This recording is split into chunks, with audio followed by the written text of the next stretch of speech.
అందరికీ praise the lord. ఈరోజు దేవుని పరిశుద్ధమైన వాగ్దానము, భయపడకము నీకు శుభమగునుగాక. దానియేలు గ్రంథము 10వ అధ్యాయము 19వ వచనము. ప్రార్థన చేసుకుందాం. మా పరిశుద్ధులైన మా పరమ తండ్రి, మరొకసారి మీకు వందనాలు స్తుతులు చెల్లించుకుంటా ఉన్నాము. మీ యొక్క వాక్య లేఖన భాగాల ద్వారా మరొకసారి మాతో మాట్లాడమని మీ కృపగల హస్తాలకు మమ్మల్ని అందరినీ అప్పగించుకుంటూ సమస్తమైనటువంటి ఆధిపత్యం మీకు చెల్లించుకుంటూ యేసునామమును స్తుతించి ప్రార్థించి బ్రతిమారి వేడుకొనుచున్నాము పరమ తండ్రి, ఆమేన్. ఈ వాక్యాన్ని క్రమం తప్పకుండా వింటున్నటువంటి ప్రియ సహోదరుడ సహోదరి, మరొకసారి ప్రభు పెట్టి మీ అందరికీ కూడా వందనాలు చెల్లిస్తున్నాను. ఈ దినాన్న ప్రభు మనకు అనుగ్రహించిన వాగ్దానము, భయపడకము నీకు శుభమగునుగా. కానీ ప్రభు మనతోటి మాట్లాడుతూ ఉన్నారు.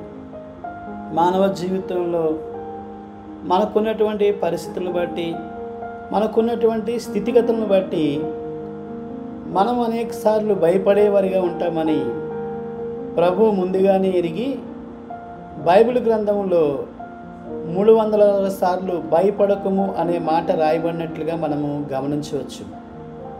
ప్రియ సహోదరుల సహోదరి, నీవు ఏ పరిస్థితులు బట్టి భయపడుతూ ఉన్నావో, నీ భవిష్యత్తు గురించి నీవు భయపడుతూ ఉన్నావా?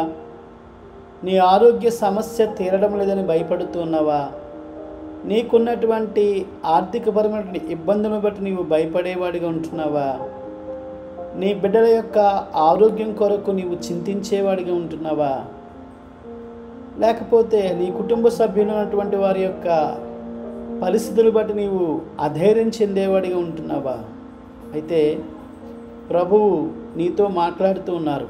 నువ్వు ఏ పరిస్థితుల్లో ఉన్నప్పటికీ కూడా ఆ పరిస్థితులను బట్టి నీవు భయపడవలసిన అవసరం లేదు. కానీ నీ జీవితంలో ప్రభువు నీకు శుభాన్ని దయచేసేవారిగా ఉన్నారని, నీకు ఆయన తోడుగా ఉండే దేవుడుగా ఉన్నారని వాక్యము సెలవిస్తూ ఉంది. దానియేలు కూడా ప్రభు సన్నిధిలో ప్రార్థన చేస్తూ ఉన్నప్పుడు దేవుడు తన దూతను పంపించి దానియేలును ధైర్యపరిచినటువంటి సందర్భాన్ని మనం జ్ఞాపకం చేసుకుంటూ ఉన్నాము. దేవుని వాక్యము మనల్ని ధైర్యపరిచేది, మనల్ని ఆదరించేది, మనం భవిష్యత్ కాలానికి మనల్ని సిద్ధపరిచేదిగా ఉన్నట్లుగా మనం గమనించవచ్చు. కనుక ప్రియ సహోదరుల సహోదరి, నీకున్న సమస్యను బట్టి, ఇబ్బందికరమైన పరిస్థితులు బట్టి నీవు భయపడవలసిన అవసరం లేదు. కానీ భయపడకుము అని సెలవిచ్చినటువంటి దేవుని మాటను నీవు నమ్మి ఆయన యందు విశ్వాసం ఉంచి ప్రార్థించినట్లయితే నీ జీవితంలో దేవుడు అద్భుతమైన కార్యాలు జరిగిస్తారని మరొకసారి ప్రభుపేట గుర్తు చేస్తూ ఈ మాటలు ముగిస్తున్నాను. రండి ప్రార్థన చేసుకుందాం. మా పరిశుద్ధులైన మా పరమ తండ్రి, మరొకసారి మీకు వందనాలు స్తుతులు చెల్లించుకుంటా ఉన్నాము. మరొక సమయంలో మీ పాసందులో చేరి విధంగా ప్రార్థించే సమయాన్ని మీరు మాకు దయచేసినందుకే వందనాలు స్తోత్రాలు. భయపడకము నీకు శుభమగునుగాక అనేటటువంటి మాట ద్వారా ఈరోజు మాతో మాట్లాడినందుకే వందనాలు స్తోత్రాలు. ఈ వాక్యాన్ని వింటున్నటువంటి ప్రతి కుటుంబాన్ని పేరు పేరున ధైర్యపరచండి, వారిని ఆదరించండి. మీ కృపలో ముందు కొనసాగింపజేసి మీ నామానికి మహిమ తెచ్చుకోమని ప్రార్థన చేస్తున్నాను తండ్రి.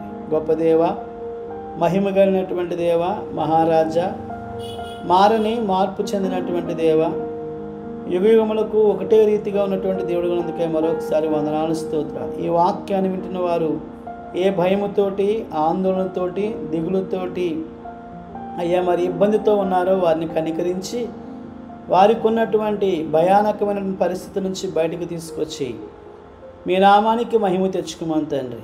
మీ కృపగల హస్తాలకు మమ్మల్ని అందరినీ అప్పగించుకుంటూ సమస్తమైనటువంటి ఆధిపత్యం మీకు చెల్లించుకుంటూ మీ కృప కనికరం కొరకే వేడుకుంటూ యేసుక్రీస్తు వారి అతి పరిశుద్ధమైన శ్రేష్టమైన శక్తివంతమైన నామములో స్తుతించి ప్రార్థించి బ్రతిమారి వేడుకొనుచున్నాము పరమ తండ్రి, ఆమేన్. మన పరమ తండ్రి అయిన దేవుని ప్రేమ, కుమారుడైన యేసుక్రీస్తు కృప, పరిశుద్ధాత్మ యొక్క అన్యోన్య సహవాసము కూడి ఉన్న మనకును సకల పరిశుద్ధులకును సదాకాలము తోడే నడిపించునుగాక.